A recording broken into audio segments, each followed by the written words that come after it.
Cada 4 años, 10.000 atletas participan en los Juegos Olímpicos. Su preparación se ha forjado gracias a entrenadores expertos y un ejército de científicos del deporte. A pesar de que cada atleta es diferente y se ha preparado para disciplinas diferentes, todos tienen algo en común. Son Homo sapiens. Comparten un único genoma, que es el resultado de las fuerzas evolutivas que están más allá de su control. Un gran cuerpo de evidencia, desde biología molecular a mediciones integrales de rendimiento, sugiere que las adaptaciones al entrenamiento se mejoran cuando el estímulo se acerca lo máximo posible a los patrones de actividad de nuestros ancestros. Porque los cambios genéticos evolutivos ocurren muy lentamente en los Homo sapiens y los dramáticos cambios de actividad y estilo de vida que tenemos ahora han ocurrido en muy pocos años, proponemos que los humanos modernos estamos fisiológicamente mejor adaptados a los modos de entrenamiento y nutrición similares a los en que evolucionaron nuestros ancestros.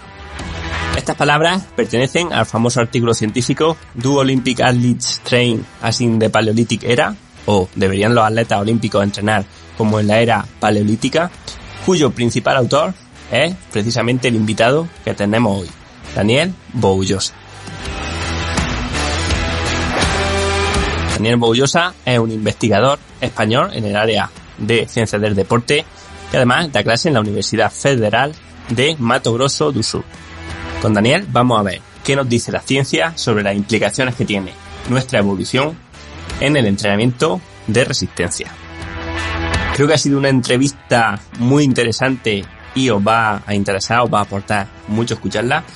Y antes de empezar, simplemente recordaros que si queréis profundizar mucho más en los contenidos que tenemos en el podcast y aprender a autoentrenaros o a entrenar a otros deportistas si sois entrenadores, podéis entrar en ciclismoevolutivo.com, donde tenemos cursos en formato vídeo de prácticamente todas las temáticas que necesitáis para potenciar vuestros conocimientos y dejar de una vez por todas atrás tanto las dudas como los errores típicos en el entrenamiento. Echadle un vistazo a las reseñas de antiguos alumnos porque no pueden ser mejores. Y así, vamos con la entrevista.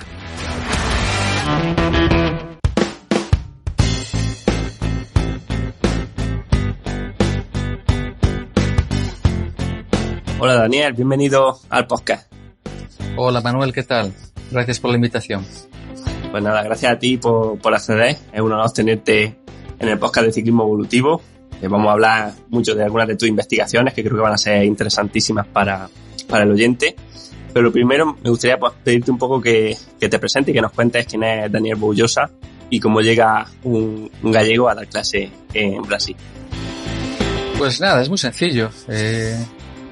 Yo después de una infancia-adolescencia muy activa, acabé haciendo educación física en La Coruña. Ahí, cuando acabé el doctorado, y esto ocurrió pues en el 2009, ¿no? Y por suerte tuve ahí bastantes años que trabajé y compaginé los estudios de posgrado con el trabajo en diferentes actividades relacionadas con el deporte y la educación física. Pues al acabar en 2009 la tesis, claro, para que tenga un poco de memoria o edad, estamos hablando de la en plena crisis. Entonces sabíamos que no iba a haber muchas oportunidades académicas en aquel momento. Yo estaba evaluando la posibilidad de hacer un postdoc en Reino Unido. Y ahí hablando con un colega y amigo, Fabio Nakamura, brasileño, él me sugirió, ¿no? Aplicar en Brasil. Y la verdad es que Brasil tiene una tradición muy buena en fisiología del ejercicio, en ciencias del deporte. Y ahí me mandó 2 convocatorias. Una era en la Católica de Brasilia, un centro muy bueno, en la capital del país, etcétera. Apliqué, pasé, me llamaron, trabajé 8 años allá. Después pasé por la Universidad de Brasilia un postdoc, profesor visitante en la Universidad del Deporte de Alemania. Y ahora estoy pues aquí, de visitante en la Federal de Mato Grosso do Sul, en Campo Grande. O sea que, bueno, yo creo que lo he resumido todo, muchos años en poco tiempo. Pues sí, pocos años y muchísimas investigaciones. No sé si tienes cuantificado más o menos el número de papers que has publicado, pero seguro que han sido bastantes. Pues mira, estoy ahora actualizando el currículum y por lo menos que tengan factor de impacto, ¿no? Que se llama de JCR.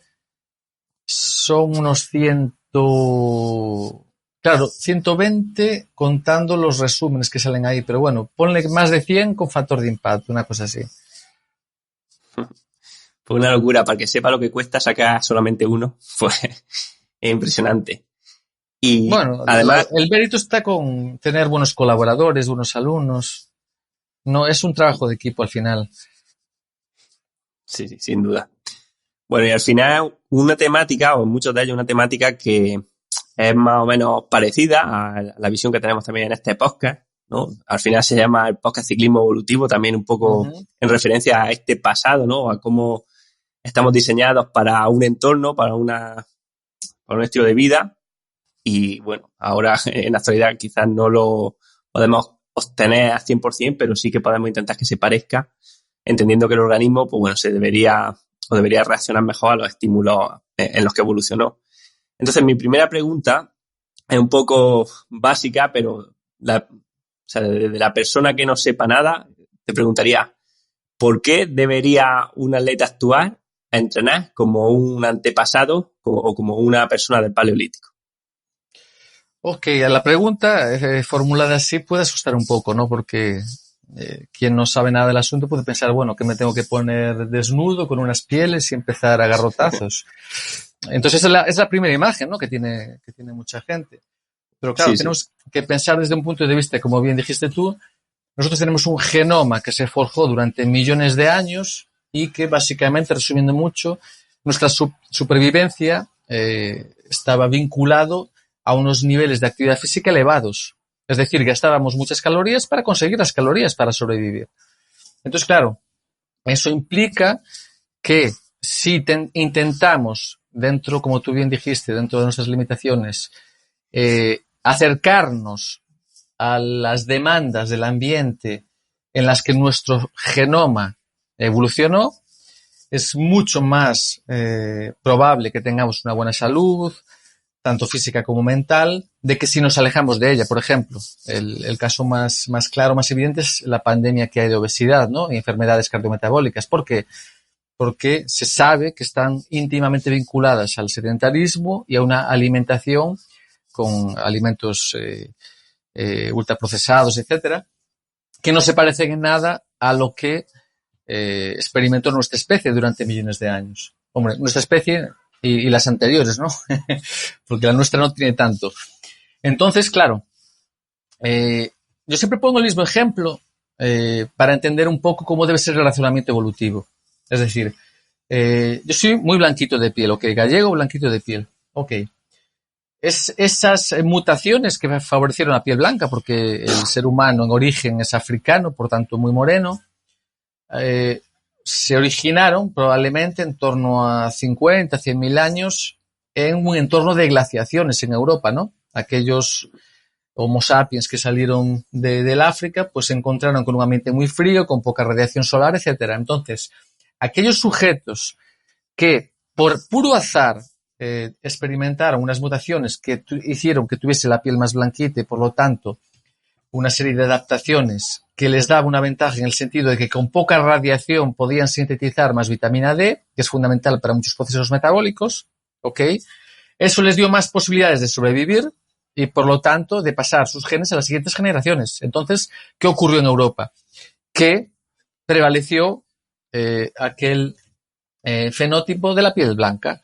Pero es esa misma característica, yo por ejemplo, Daniel, en Brasil, país tropical, pues estoy fastidiado, porque tengo que estar constantemente escapando del sol, porque aquí la radiación es mucho más fuerte, es mucho más agresivo el sol.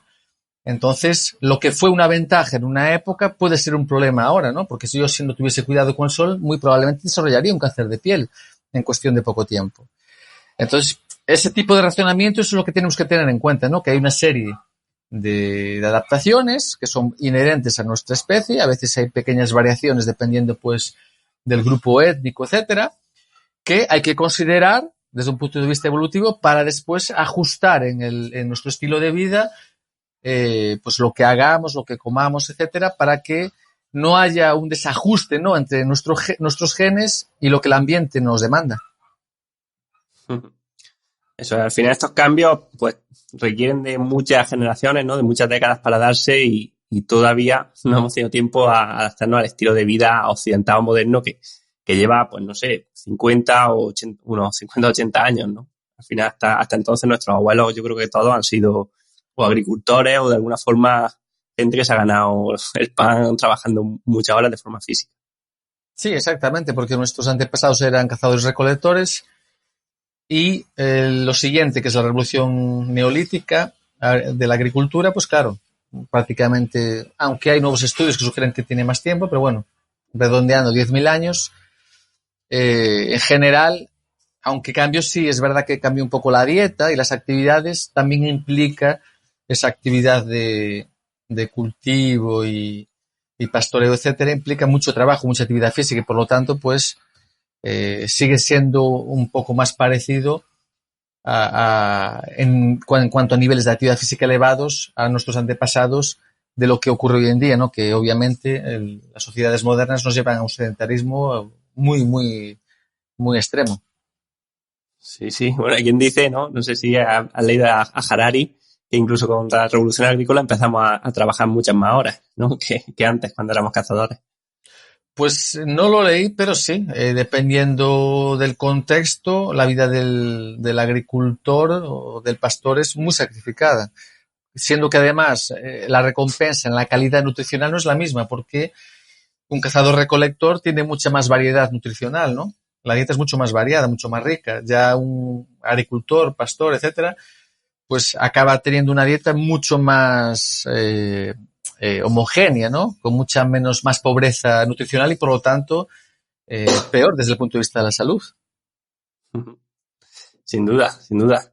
Además es curioso que lo que dices aquí o lo que muestras tú en tus estudios también se está dando en otros campos a la vez, ¿no? Parece que está habiendo como una vuelta a lo paleolítico, pues en la oftalmología, ¿no? Por ejemplo, con la importancia que se da a la exposición a la luz solar, en la medicina, ¿no? Que ahora se intenta no reducir la fiebre o respuestas fisiológicas o incluso con la agricultura. Entonces parece que es un movimiento que se está dando a la vez, ¿no? Y que vosotros estáis encauzando en el deporte.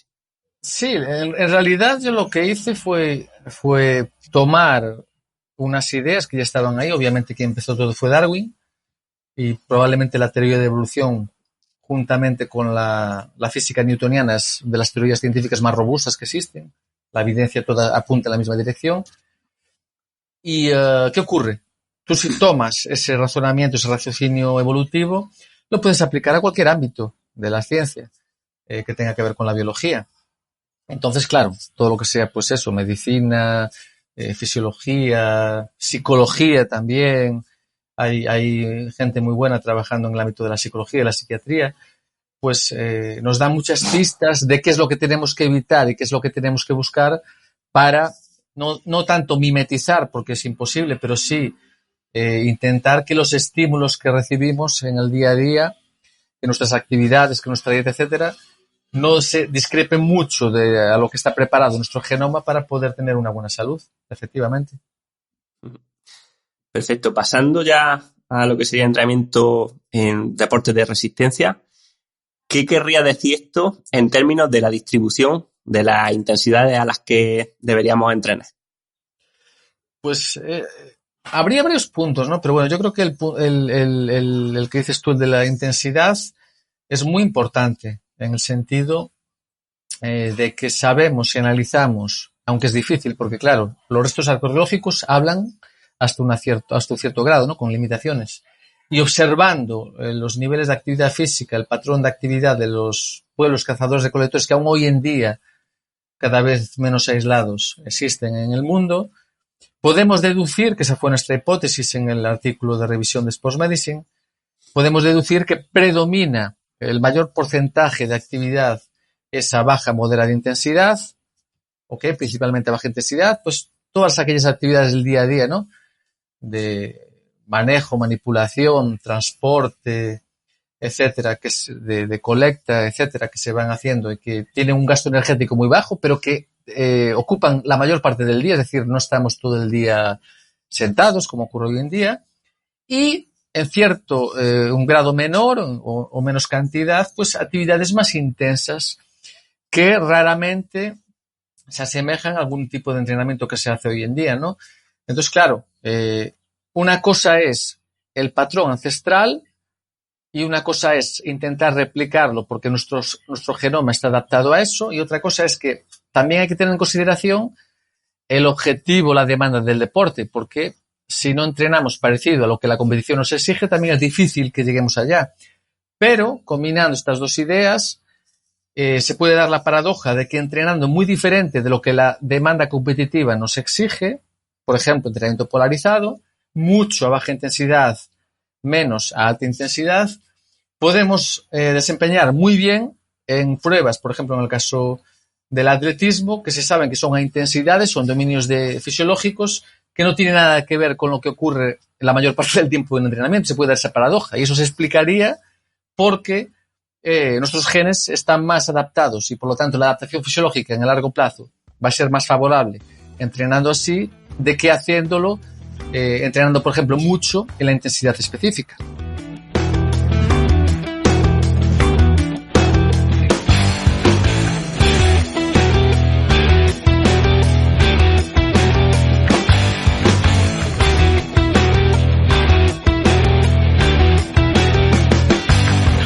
Te decía que me parecía interesantísimo porque además hay varios estudios, ¿no?, de observación donde se veía que, por ejemplo, corredores de maratón, me parece que el estudio era de Stocker, como se pronuncie, decía que corredores de maratón entrenaban de una forma polarizada, o sea, apenas trabajaban al ritmo de la maratón, pese a que la maratón suele ser en torno al primer umbral.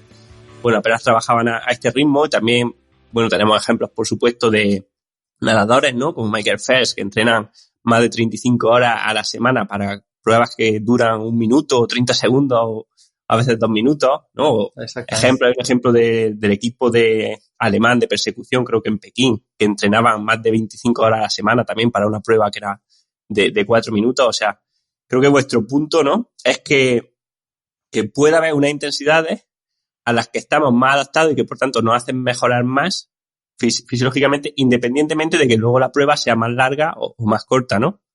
Exactamente.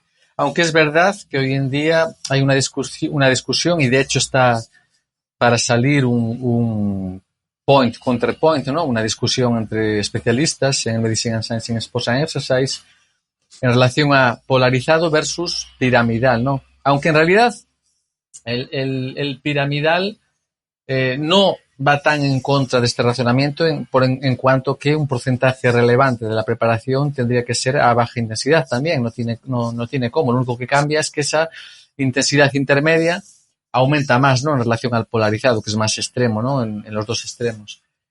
Pero excepto ese tipo de discusiones, o por ejemplo un estudio que salió reciente en corredores que hablaban que la combinación piramidal polarizado en 16 semanas era mejor que la contraria, y claro, valoraron un 5000 y otras variables fisiológicas. Pero bueno, ahí estamos entrando ya en detalles que tienen que ver mucho en cómo refinamos, ¿no?, en cómo ajustamos muchos detalles de la periodización para poder optimizar el rendimiento. Pero a grosso modo, esa idea siempre va a prevalecer, ¿no? Incluso porque fisiológicamente sabemos que muchas adaptaciones son volumen dependiente, y para poder acumular volumen solo se puede hacer a baja intensidad. Exactamente. Hacer muchas horas y a ritmos, bueno, relativamente cómodos, ¿no? Porque todas las actividades que me decías que en las que se basaba nuestra supervivencia, bueno, o la gran mayoría, pues se realizan a ritmos que serían cómodos, o sea, que serían bastante por debajo del primer umbral de lactato, ¿no? Incluyendo el descanso activo. Es decir, porque si analizas incluso las posturas de reposo, de descanso, de los que no son pocas, de los cazadores recolectores, la gran diferencia es que nosotros usamos posiciones que son muy pasivas, no requieren actividad muscular, ¿ok? Sillones, sofás, etcétera. Y ellos tienen muchas posiciones de espera, de descanso, que son activas, pues no me acuerdo ahora cómo se dice en español, ¿no? Pero esta que estás, pues, como si fuese ahorcajadas en el suelo, ¿no? O de cuclillas, etcétera, ¿no? Entonces, acaba que ese tipo de posiciones también son más activas, en cuanto que siendo reposo tienen una actividad muscular mayor que las que se usan en el mundo moderno. Uh-huh. Claro, Al final sería como si nosotros cuando estamos trabajando pues estuviéramos de pie, ¿no? Estuviéramos de cuclillas, estuviésemos pues un poco activos. Exactamente. Bien.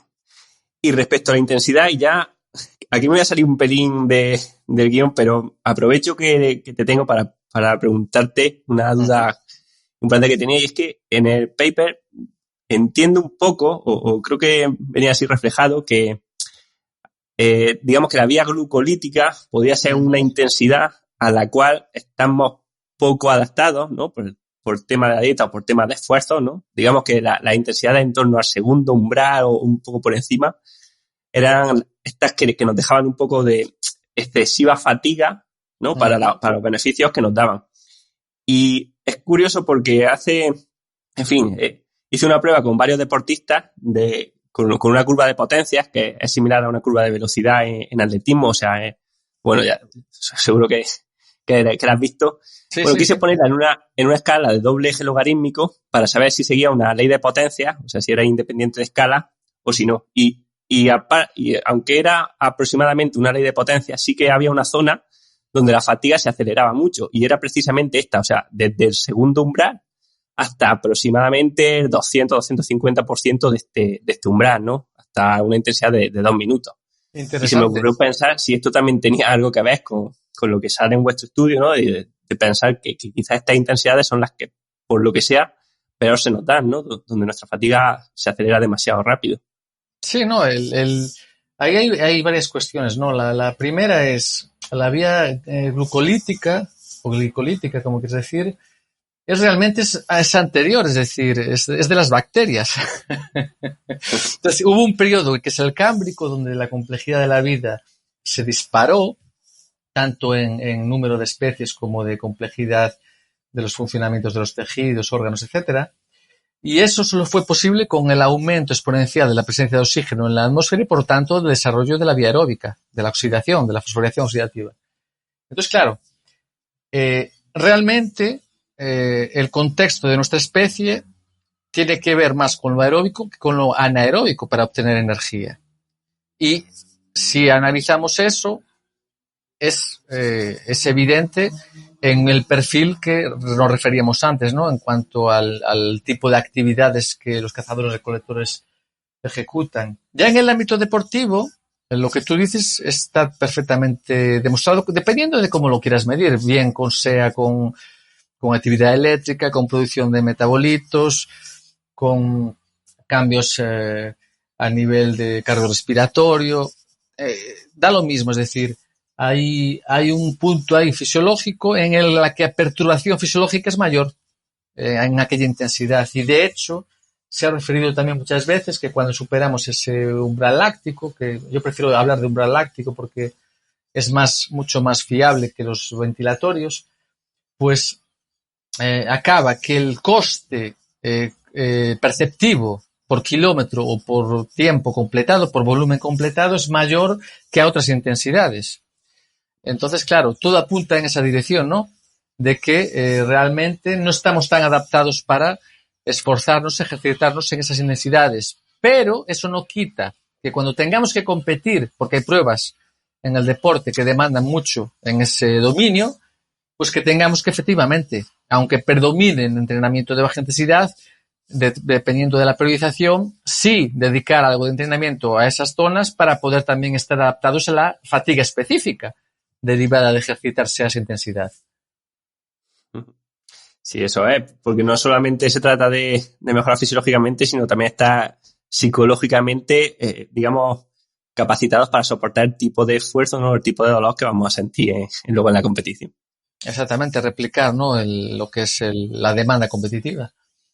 Claro, ¿no? Tiene mucho sentido lo que dices, porque, claro, si lo piensas en la naturaleza, o vas lento, digamos, pues para recolectar o para explorar o para moverte, ¿no? Pues, lo más eficaz sería ir a un ritmo cómodo, o vas sprintando por salvarte o por atrapar algo, ¿no? Pero no tiene mucho sentido si vas a recorrer grandes distancias y a un esfuerzo de umbral, ¿no? O a un esfuerzo de un 8/10 de percepción de esfuerzo.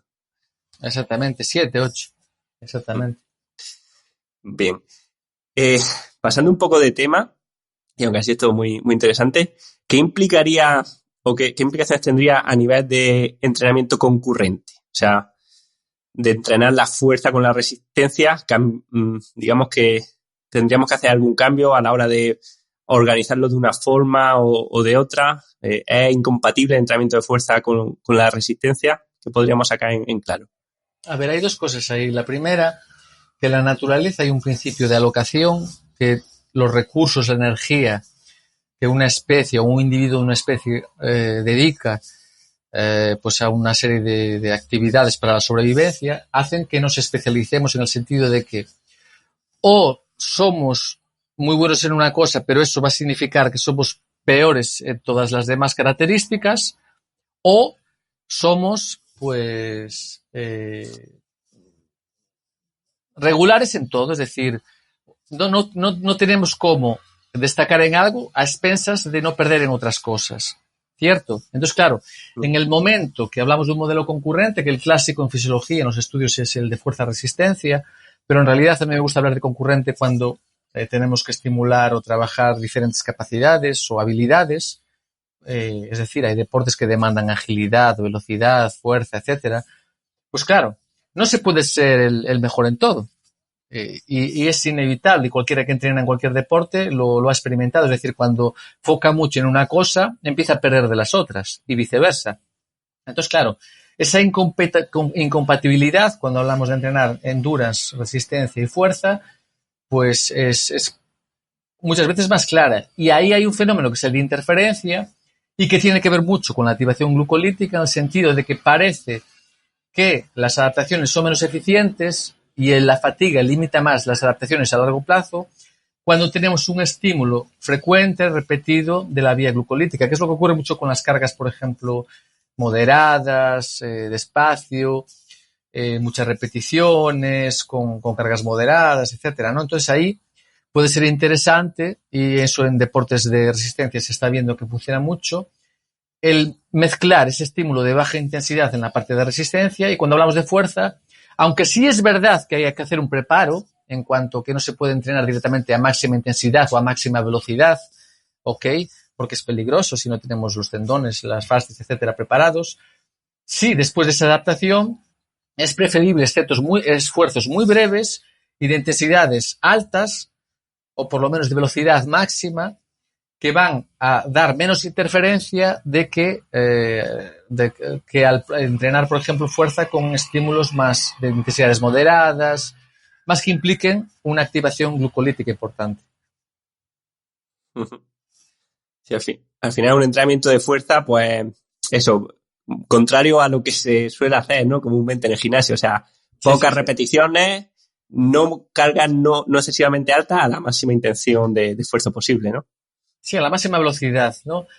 Yo siempre doy un truco muy sencillo, es intenta hacer una serie que no dure más de 5 o 6 segundos.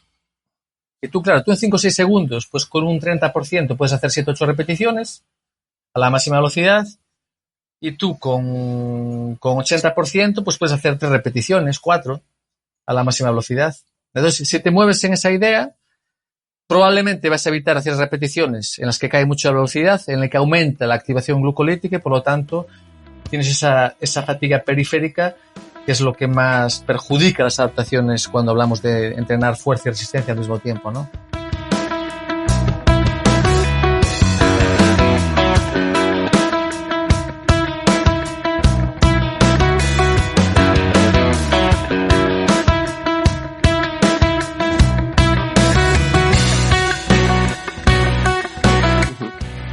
Al final también encaja o cuadra con lo que suponemos que se hacía en el Paleolítico, o con lo que vemos en las tribus de cazadores-recolectores, y es que el trabajo de fuerza en la naturaleza siempre se caracteriza eso por repeticiones aisladas, ¿no? Porque tengas que hacer un movimiento, no sé, lanzar una piedra o levantar algo. Exactamente. Explosivas, claro, o un sprint, pero en ningún caso es, no sé, yo 3 por 10. Claro, no te imaginas a nadie en la naturaleza diciendo voy a levantar este tronco 10 veces, ¿no? 3 por 10 veces, no tiene ningún sentido evolutivo. Sí, de hecho, biológicamente, la hipertrofia no es otra cosa que un síntoma de que somos ineficientes para atender a la demanda. Es decir, hipertrofiar requiere mucha energía. y requiere un aporte de proteína elevado. Entonces, si entrenamos con estímulos que favorecen la hipertrofia, eso va a requerir mucha energía y desde el punto de vista de supervivencia, eso no es deseable. Ujú. Exactamente, lo hace menos eficiente. Exactamente. Sí. Y lo que está ocurriendo hoy en día con las modalidades estéticas, ¿no?, del fisicoculturismo y todo esto y tal, en realidad es una aberración biológica. Aberración en el sentido de que es fuera del patrón, ¿no?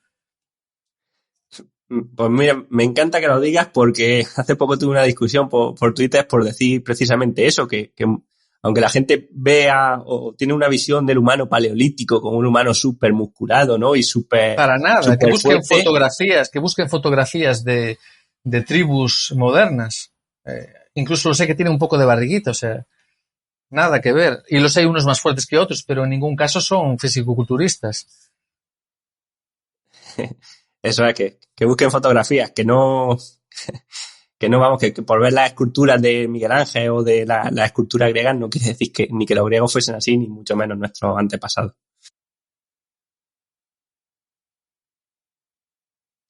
Lo que sí, lo que sí, hacer un pequeño comentario, ¿no? Para que nadie se moleste, es decir, todo el mundo es libre de hacer lo que quiera. Son elecciones personales. Si a alguien le gusta, pues, la estética, etcétera, o le gusta estar grande, lo que sea, adelante. Pero eso no es incompatible con afirmar que biológicamente, evolutivamente, no es para lo que hemos sido o para lo que nos ha diseñado la naturaleza. Uh-huh. Eso es, perfectamente. Bueno, los oyentes de este podcast yo creo que no se van a sentir ofendidos por eso. Bien.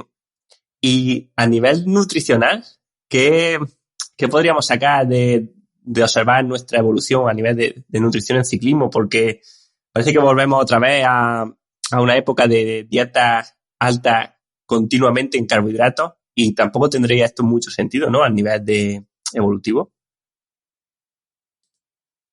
Sí, no, a ver, es un poco lo que dije antes de la especificidad de la demanda competitiva. Está claro que yo para poder desarrollar altas potencias durante tiempos prolongados necesito tener mis depósitos de glucógeno llenos. Eso es impepinable.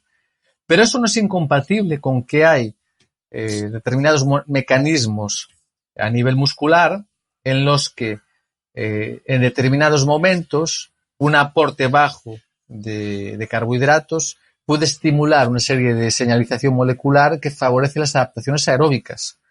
Entonces, lo que hay que buscar, y eso no está tan claro porque hay poca evidencia aún, etcétera, pero tiene sentido desde un punto de vista evolutivo, es que mi entrenamiento, mi demanda o un día de descanso puedo reducir, sí, el consumo de carbohidratos, incluso porque no hemos sido diseñados desde un punto de vista de la salud para tener el aporte de carbohidratos al que tenemos acceso hoy en día. Ok, eso comenzó en el Neolítico, pero sí es verdad que dependiendo de la competición, de la demanda competitiva, necesitamos tener mucho glucógeno. Entonces, ahí sí que vamos a necesitar cargar los depósitos de glucógeno. Pero una cosa no es incompatible con la otra, simplemente hay que periodizarlo. Exactamente. Perfecto. Bien. Pasando a otro tema, me gustaría que hablásemos del papel evolutivo que tiene la fatiga en el organismo. Y es algo que también habéis tratado en algunos estudios y creo que, bueno, que es la madre del cordero en el deporte de resistencia y algo que todavía no se entiende muy, muy bien. Sí, básicamente la fatiga hay que entenderla como y las diferentes, porque claro, la fatiga es un concepto que en realidad, dependiendo de cómo lo estudies, lo evalúes o lo induzcas, tiene muchas caras. Fatiga central, periférica, metabólica. Entonces, claro, va a depender del tipo de estímulo, va a predominar más unos síntomas de fatiga, ¿no? Lo que hay que tener cuidado es, o lo que hay que llamar la atención es cómo podemos prestar atención a esos síntomas para evitar prolongar de forma excesiva en el tiempo esos síntomas. ¿Por qué? Porque no deja de ser un mecanismo de defensa de nuestro organismo, básicamente. Porque la fatiga significa que disminuye nuestra capacidad para poder enfrentar a las demandas del entorno.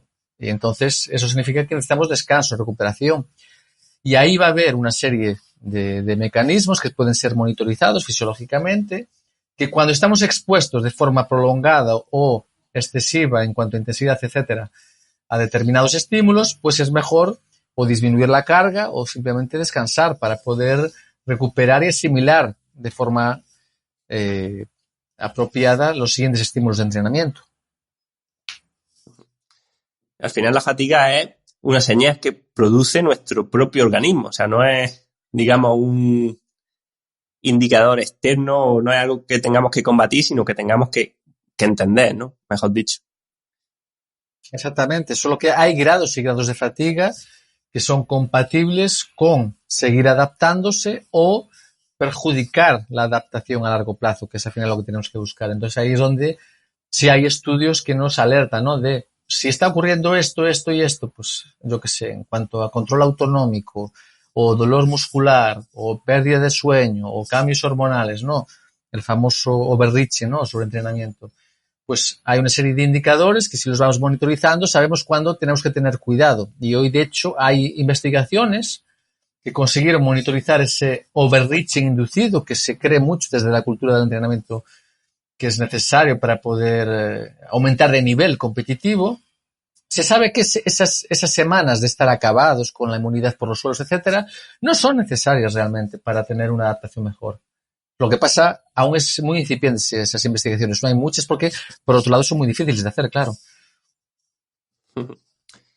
Y la pregunta, para monitorizar los niveles de fatiga, ¿nos ceñiríamos a las percepciones o las sensaciones que nos dé nuestro organismo, de tanto de percepción de esfuerzo como de cansancio o de apatía o de poca ganas de entrenar? ¿O usaría otras métricas externas? No sé, decir la variabilidad de la frecuencia cardíaca, por ejemplo. Claro, como estamos hablando de adaptaciones crónicas, no podemos confundir una fatiga elevada aguda asociada a la competición o asociada a una sesión de esfuerzo exigente, ¿no? Que es necesaria en determinados contextos, con lo que sería un nivel de fatiga ya más prolongado, crónico, que es donde tenemos que prestar atención. Ahí hay muchos indicadores. Hay hormonas, hay variabilidad de la frecuencia cardíaca, hay síntomas como pérdida de líbido, baja motivación, problemas con el sueño. Entonces, dependiendo de los instrumentos de conocimiento que tengamos, pues tenemos que prestar atención a esos marcadores para pues tomar decisiones, ¿no? De reducir el nivel de entrenamiento. Perfecto. Bien, esto vamos a encajarlo con un tema que creo que es muy interesante y puede ser una buena forma de terminar la entrevista, y es con el pacing, ¿no? O la forma en la que los deportistas se regulan el ritmo cuando compiten, ya sea en contrarreloj, o sea, de forma aislada, o contra otros deportistas. ¿Cuál es el tipo o de qué forma gestionan el ritmo los deportistas para superar sus marcas o para conseguir sus récords? Pues bien, hoy sabemos que en general, dependiendo del dominio fisiológico que predomina en aquella prueba, hay diferentes perfiles, ¿no? Y que tienen que ver pues con la demanda fisiológica. Y ahí podemos subdividir, y ahí claro también influye mucho la resolución que escogemos para poder analizar ese ritmo, ese pacing. No es lo mismo dividir, por ejemplo, en 4 secciones una prueba que nos puede dar más formas tipo J o J invertida, etcétera, que si analizamos el pacing en 3 secciones o en 5 o 10 secciones o mucha más resolución. Pero bueno, en general sabemos que hay una cierta consistencia que puede cambiar dependiendo del nivel de los atletas y de la presencia o no de rivales y otros factores contextuales que van a influir en esa distribución del esfuerzo, ¿no? Por lo general, por ejemplo, podemos hablar que en las pruebas de resistencia hay como un primer momento en el que el ritmo es mayor, pues porque está la salida, está esa explosión, ¿no? De quererse colocar estratégicamente bien, etcétera. Aún hay fosfocreatina en los depósitos, ¿no? Entonces hay como unos primeros segundos o incluso minutos, dependiendo de la duración de la prueba, de que el ritmo está por encima de lo que será la media de la prueba. Después hay como una estabilización, ¿ok? En la que puede haber más o menos algunas caídas o algunas subidas. Y después, normalmente hay un esfuerzo final, un sprint final, que también depende mucho de la prueba, obviamente, en el que hay un aumento repentino, ¿no?, de la potencia, de la velocidad. Ahí, claro, hay muchos factores, pero, por ejemplo, hoy sabemos que las variaciones entre estas secciones o partes, cuanto mejor es el atleta, son menores, es como más estable el ritmo, lo que biológicamente tiene sentido, porque energéticamente es mucho menos ineficiente o es más eficiente ser constante que ser inconstante en la distribución de la potencia metabólica. Y cuanto mayor es el nivel del atleta, más constante dentro de esa distribución de ritmos o de perfiles va a ser el ritmo competitivo. Ya aquellos atletas de peor nivel consiguen gestionar eso de una forma eficiente. Pero es verdad, y una cosa que se venía hablando, por ejemplo, en el caso de las carreras de atletismo, que es un modelo muy interesante porque, claro, hay muchas distancias, etcétera, que parecía que esa variabilidad en el ritmo era menor con los siguientes récords, ¿no? Como parecía como que un récord más rápido, una prueba más rápida, significaba gestionar mejor esa variabilidad, tener menos variabilidad en la velocidad. Pero cuando, y esto fue una idea de Carl Foster, un trabajo que participé, que fue publicado ya hace 2 años, analizamos récords superados, pulverizados por el mismo atleta, ahí parece que el ritmo y que esas variaciones eran exactamente iguales. Entonces parecía que fisiológicamente no había cambios porque era exactamente el mismo atleta, y entonces probablemente entren otros factores más de tipo contextual, ¿no? Pues desde el clima, el tipo de pista, superficie, condiciones de competitivas, de rivales, etcétera.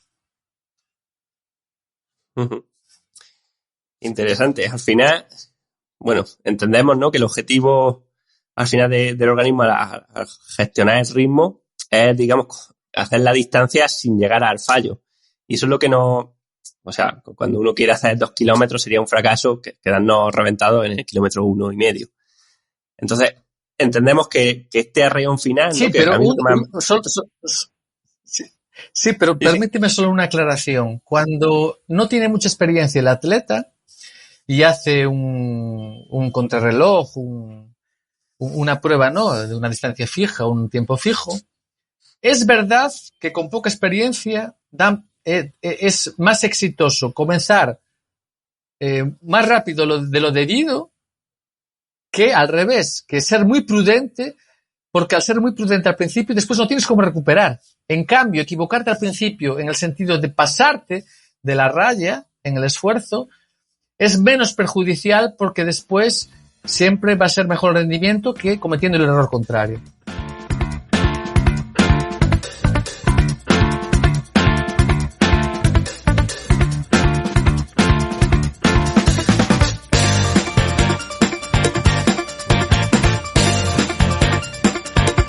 Me suena un estudio, que de hecho yo creo que lo dimos en la universidad, de que empezar con un ligero sprint, por ejemplo en las contrarreloj, ayudaba al rendimiento porque parecía que el sistema aeróbico se activaba bastante más rápido, o sea, llegábamos antes al V2 más y por tanto digamos que teníamos menos déficit de oxígeno durante el esfuerzo. Claro, ¿qué ocurre? Si empezamos muy por encima de lo que nuestras adaptaciones están preparadas, es muy probable que sea muy anaeróbico la activación metabólica inicial y por lo tanto aparezca antes la fatiga. ¿Ok? De ahí que muchas de las adaptaciones aeróbicas de resistencia lo que favorecen que es que desde el inicio, aunque la potencia mecánica, la velocidad, etcétera, serán elevadas, la activación fisiológica sea mucho más aeróbica. Uh-huh. Luego de este patrón de J, ¿no? O con un comienzo fuerte, luego una meseta y un arreón final. A mí lo que más me llama la atención siempre ha sido este arreón final, ¿no? Porque se supone que si estamos haciendo un 5 kilómetros o una maratón o lo que sea al máximo esfuerzo que podemos realizar, o sea, si estoy corriendo ¿qué te digo? A 2:30 kilómetros, se supone claro, que pero es el máximo esfuerzo que podemos mantener. es al máximo esfuerzo que podemos mantener, que no es lo mismo que el que podemos realizar. Y en el momento que lo podemos mantener y ahí va a depender de esa reserva anaeróbica que tenemos, que varía mucho de individuos y que se puede entrenar, obviamente, pues vamos a poder sprintar más o menos tiempo o distancia.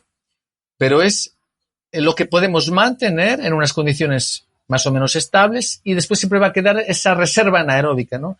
Para poder sprintar al final. Que es, en cierto modo, lo que nos reservamos y que con la experiencia y el entrenamiento se consigue ajustar mejor y que es como una reserva de supervivencia, vamos, para poder mantener aquella tasa durante el tiempo, la distancia que sea necesario en aquella prueba. Vale, y te lanzo una pregunta así para terminar. ¿Crees que sería más eficiente, por ejemplo, en una carrera, no sé, en un 10 kilómetros, en un 5 kilómetros, me da igual, ¿crees que sería más eficiente dejar que el deportista, dentro de un ritmo marcado, se vaya autorregulando? O sea, digamos que una vuelta sea un pelín más fuerte, otra un pelín más suave, o mantener el ritmo siempre estable como un metrónomo. O sea, si estuviésemos midiéndolo, por ejemplo, por potencia, ¿consideras que sería mejor mantenernos siempre, ¿qué te digo?, a 300 vatios o tener, no sé, 5 segundos a 330, otros a 270, o sea, dejar cierta variabilidad? Te lo digo porque a veces veo que mis deportistas, cuando les pongo los test sin mirar el potenciómetro, o sea, por sensaciones, suelen dar más vatios, suelen rendir mejor que cuando les marca un ritmo, cuando dejas que mire, incluso aunque tengas bien calibrado a cuánto tienen que terminar. Claro, ahí, ¿qué ocurre? Va a ser mejor el ajuste cuanto más experiencia y más nivel de entrenamiento tiene el atleta. Entonces, cuando estamos hablando de deportistas recreativos, amateur, etcétera, a veces, si tienen el mínimo de experiencia suficiente, es mejor no obsesionarse con las métricas porque pueden influir incluso emocionalmente, pueden tener algún tipo de sesgo, etcétera, o de reacción emocional que va a perjudicar porque va a elevar el nivel de estrés, y ir por sensaciones. Lo que pasa, claro, esas sensaciones pueden ser engañosas porque pueden depender también de ciertos sesgos, de ciertas percepciones o de ciertas emociones, bien sea la presencia de rivales, de colegas, etcétera. Entonces, biológicamente sabemos que lo mejor es que sea muy estable, pero sabemos que dentro de un margen da para empezar fuerte y da para acabar fuerte. Entonces, podemos entrenar eso también, por ejemplo, por secciones o con un tipo de entrenamiento más tipo tempo running, ¿no? Que vamos a la velocidad específica y hacemos como intervalos y vamos intercalando eso con secciones de descanso, de recuperación, pues para acostumbrarnos, para sentir, para tolerar mejor esa fatiga específica. Yo creo que va un poco por ahí el tema.